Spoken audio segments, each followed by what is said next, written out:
नमस्कार दर्शक बंधु आपण को आम चैनल को स्वागत। पवित्र इंदु पूर्णिमा व भाद्रव पूर्णिमा उपलक्षे आपण को अनेक अनेक शुभेच्छा और शुभकामना। आजिर भिडियोटी समस्त वृष राशि व्यक्ति विशेषक बहुत अधिक गुरुत्वपूर्ण रही कारण आपण राशि रे हेबाकु जाउछि चंद्रग्रहण। देखंतु एही सेप्टेम्बर मास 7 तारिख रविवार दिन पड़ुछि इंदु पूर्णिमा बा भाद्र पूर्णिमा एवं सही दिन हेउछि सबुठारु बड़ एवं दीर्घतम माने 3.5 घंटार चंद्रग्रहण जहाँ दीर्घ 182 वर्ष परे एही भली संजोगरे हेबाकु जाउछि एवं एहार प्रभाव 12टी जाक राशि उपरे रहिबो किंतु 4टी राशि उपरे शुभ प्रभाव पड़िबो एवं 8टी राशि उपरे अशुभ प्रभाव पड़िबो किंतु आपणक वृष राशि रे केउ भली प्रभाव रहिबो ताहा जानिबा पई आपण आम सह भिडियोर शेष पर्यंत जोड़ी होई रुहंतु एवं निजर व्यस्त बहुल समय मध्यरु मात्र 10 मिनिट समय आपण निज पाई दियंतु। देखंतु दर्शक बंधु आपणक वृष राशि दशम गृह रे बा आपणक कर्मर गृह रे हेबाकु जाउछि चंद्रग्रहण एवं आपणकर एकादश गृह बा लाभर गृहर स्वामी मध्य शनिदेव रहिछंती बक्री होई जे कि आपणकर दशम गृह को प्रभावित करुछंती। तेणुकरी आपणक जीवन रे एही चंद्र ग्रहणर निश्चित भाव रे प्रभाव पड़िबो। तेबे विलंब न करी आसंतु कार्यक्रमटी को आगको बढ़ाइबा एवं जानिबा आपणक राशि से ही 4टी भाग्यशाली राशि मानक मध्यरु गोटिए राशि जहा उपरे शुभ प्रभाव पड़िबो ना सही 8टी राशि मानक मध्यरु गोटिए राशि जो राशि उपरे अशुभ प्रभाव पड़िबा पई जाउछि। किंतु भिडियोटी आरंभ करने पूर्वर जदि आपणकर भी वृष राशि होइथाए एवं आपण भी ईश्वर को आंतरिक भक्ति एवं विश्वास करती तेबे भिडियोटी को लाइक करंतु एवं कमेंट बॉक्स रे जय जगन्नाथ जय माँ लक्ष्मी अवश्य लिखि दियंतु।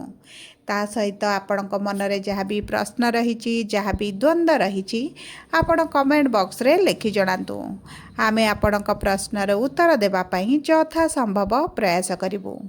देखंतु विलंब हेले मध्य आपणक प्रश्नर आमे निश्चित उत्तर देबु। ता सहित दर्शक बंधु आम सह जोगाजोग करने वीडियोर मध्य भाग एक व्हाट्सएप नंबर टी दि जाइछि जो नंबर साहाय्य आपण आम सह जोगाजोग करी निजर नूतन कुंडली प्रस्तुत करें कुंडली विश्लेषण कराइपारे किंबा आपणकर चाकरी विवाह व्यवसाय प्रेम संपर्क को नहीं किसी समस्या रही ताहार सहजरे समाधान करें से आपण आम सह भिडियोर शेष पर्यंत जोड़ी होई रुहंतु एवं व्हाट्सएप नंबर माध्यम आम सह जोगाजोग करंतु। एबे आसंतु कार्यक्रमटी को आगको बढ़ाइबा एवं जानिबा आपणक वृष राशि रे शुभ प्रभाव पड़ुछि ना अशुभ प्रभाव पड़िबा पई जाउछि। किंतु ता पूर्वरु जानिबा एही चंद्रग्रहण दिन आपणक राशि रे नवग्रहंकर स्थिति किभଳି रहिबा। देखंतु आपणकर द्वितीय गृह रे गुरु, तृतीय गृह रे शुक्र, चतुर्थ गृह रे सूर्य केतु एवं बुध, पंचम गृह रे मंगल, दशम गृह रे राहु जो गृह रे हेबाकु जाउछि चंद्रग्रहण एवं एकादश गृह रे शनि विराजमान करिसंती जहा फल रे सेही गृह गुड़िकरे सेमानकर प्रभाव अधिक रहिबो। तेबे सर्वप्रथमे आसंतु जानिबा आपणकर स्वास्थ्य किभଳି रहिबो। देखंतु आपणकर स्वास्थ्य कुंडलीर प्रथम गृहरु जणा पड़े ता सहित जेहेतु आपणकर षष्ठ गृह रोगर गृह सेही गृह मध्य आपणक स्वास्थ्य जनित गंभीर समस्यार संकेत प्रदान करिथाए। तेबे देखंतु आपणकर प्रथम गृह बा आपणकर राशिर स्वामी हेउचंती शुक्र जी आपणकर चतुर्थ गृह रे विराजमान होइछंती एवं चतुर्थ गृह बा कर्कट राशिर स्वामी हेउचंती चंद्रदेव एवं चंद्रदेवଙ୍କ ଠାରେ लागुछि ग्रहण। तेणुक देखु आपणकर स्वास्थ्य को नहीं आपन को विशेष भाव में सतर्क रहा पड़ो। यही समय मध्य ग्रहण परठारु आपणकर पेटरे गैस जनित समस्या किंबा डाइजेशन समस्या किंबा कौनसी आपणकर ब्लड रिलेटेड समस्या देखा दे पारे। जदि आपण महिला होइथांती तेबे आपणकर पेटरे किछिटा गंभीर समस्या बाहरी पारे।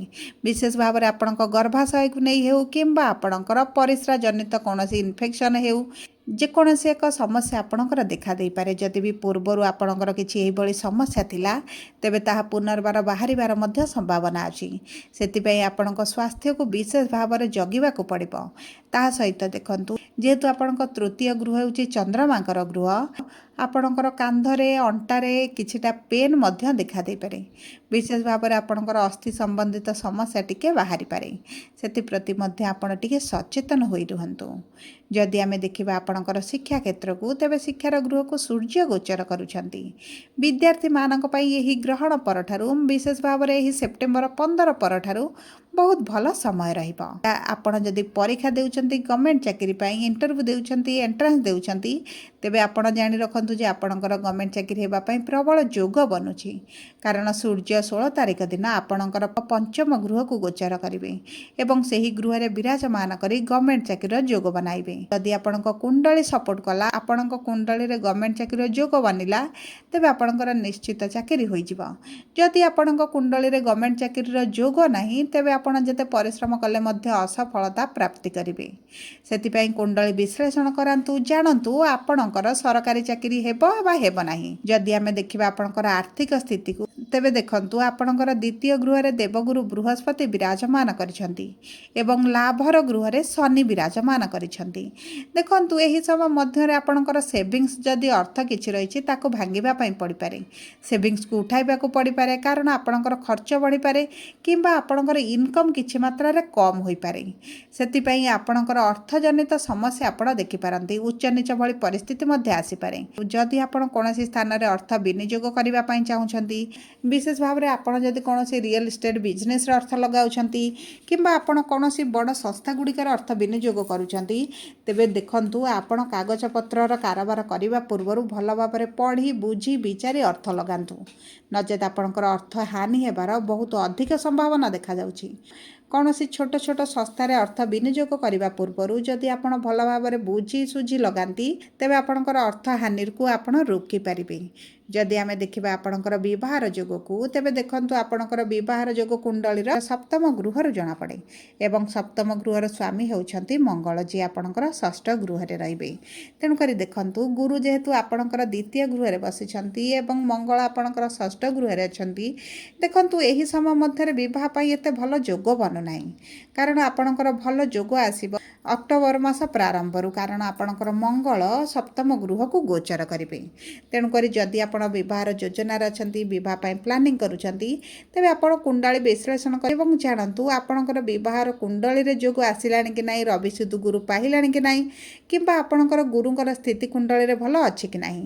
ଯଦି ବିବାହର ଯୋଜନାର ପୂର୍ବରୁ ଯଦି ଆପଣ କୁଣ୍ଡଳୀ ବିଶ୍ଳେଷଣ କରାନ୍ତି, ତେବେ ଆପଣଙ୍କ ପାଇଁ ଉଚିତ ରହିବ। କାରଣ ଆପଣଙ୍କର ଯଦି କିଛି ଦୋଷ ଥିବ କିମ୍ବା ଗୁରୁ କିଛି ପୀଡ଼ିତ ଥିବେ, ତେବେ ଉପାୟ କରି ମଧ୍ୟ ଆପଣଙ୍କ ବିବାହରେ ଆସୁଥିବା ସମସ୍ୟାକୁ ଆପଣ ଦୂର କରିପାରିବେ। ଯଦି ଆମେ ଆପଣଙ୍କ ପ୍ରେମ ସମ୍ପର୍କକୁ ଦେଖିବା, ତେବେ ପ୍ରେମ ସମ୍ପର୍କ ଆପଣଙ୍କ ପଞ୍ଚମ ଗୃହରୁ ଜଣାପଡ଼େ ଏବଂ ପଞ୍ଚମ ଗୃହରେ ମଙ୍ଗଳ ବିରାଜମାନ କରିଛନ୍ତି ଏବଂ ମଙ୍ଗଳ ସେହି ଗୃହ ତ୍ୟାଗ କରିବେ। ସୂର୍ଯ୍ୟ ବୁଧ ଆପଣଙ୍କର ସେହି ଗୃହକୁ ପ୍ରବେଶ କରିବେ। ତେଣୁକରି ଆପଣଙ୍କ ପ୍ରେମ ସମ୍ପର୍କରେ ଯାହା ବି ସମସ୍ୟା ଥିଲା ତାହା ଦୂର ହୋଇଯିବ। କିନ୍ତୁ ଆପଣଙ୍କର ସାଥୀ ଟିକେ ଜିଦ୍ଦି ବଢ଼ିପାରେ, କୌଣସି ସ୍ଥାନକୁ ବୁଲିବାକୁ ଯାଇପାର ଏବଂ ଦେଖନ୍ତୁ ଆପଣଙ୍କ ପ୍ରେମ ସମ୍ପର୍କ ପାଇଁ ଭଲ ସମୟ ରହିଛି। ଯଦି ଆପଣ ପ୍ରେମ ବିବାହ କରିବା ପାଇଁ ଚାହୁଁଛନ୍ତି, ତେବେ କୁଣ୍ଡଳୀ ବିଶ୍ଳେଷଣ କରାଇ ଜାଣି ରଖନ୍ତୁ ଯେ ଆପଣଙ୍କର ଜାତକରେ ପ୍ରେମ ବିବାହ ଯୋଗ ବନୁଛି ବା ବନୁନାହିଁ। ଯଦି ଆପଣଙ୍କର ପ୍ରେମ ବିବାହର ଯୋଗ ବନୁଥିବ, ତେବେ ବିବାହ ନିଶ୍ଚିତ ହେବ।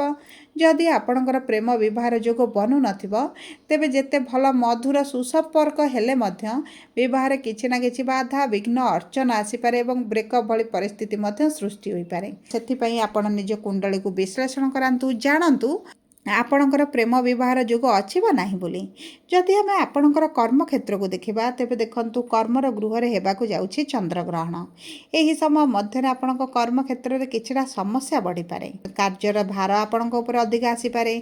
ଆପଣଙ୍କର କାର୍ଯ୍ୟର କ୍ରେଡ଼ିଟ୍ ଆଉ କାହାକୁ ମିଳିପାରେ। ଶତ୍ରୁ ବୃଦ୍ଧି ହୋଇପାରନ୍ତି। ଆପଣଙ୍କ ପଛରେ ରାଜନୀତି ହେଲା ଭଳି ଆପଣ ଅନୁଭବ କରିପାରନ୍ତି କିମ୍ବା ଆପଣଙ୍କର କାର୍ଯ୍ୟକ୍ଷେତ୍ରରେ ଏତେଟା ମନ ନ ଲାଗିପାରେ। ଆପଣ କାର୍ଯ୍ୟକ୍ଷେତ୍ରରେ ବିରକ୍ତି ଭାବ ପ୍ରକାଶ କରୁଥିବେ ଏବଂ ଆପଣ କାର୍ଯ୍ୟକ୍ଷେତ୍ରକୁ ଚେଞ୍ଜ କରିବା ପାଇଁ ମଧ୍ୟ ଚିନ୍ତା କରିପାରନ୍ତି। ଏହିଭଳି ଛୋଟ ଛୋଟ ସମସ୍ୟା ଆପଣଙ୍କ କର୍ମକ୍ଷେତ୍ରରେ ଆପଣ ଦେଖିପାରନ୍ତି। ସେଥିପ୍ରତି ଆପଣଙ୍କୁ ବିଶେଷ ଭାବରେ ସଚେତନ ରହିବାକୁ ପଡ଼ିବ।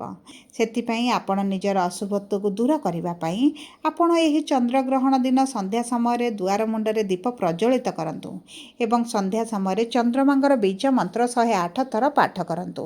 ତାହା ସହିତ ଆପଣ ଚନ୍ଦ୍ରଗ୍ରହଣର ପରଦିନ ଆପଣ ପ୍ରାତଃ ସମୟରେ ସୂର୍ଯ୍ୟଙ୍କୁ ଜଳ ଅର୍ପଣ କରନ୍ତୁ ଏବଂ ଖାଦ୍ୟ କିଛି ଗରିବ ଲୋକଙ୍କ ମଧ୍ୟରେ ବାଣ୍ଟି ଦିଅନ୍ତୁ। ଏହା ଆପଣଙ୍କର ଶୁଭାଶୁଭ ଫଳକୁ ଦ୍ୱିଗୁଣିତ କରିବ।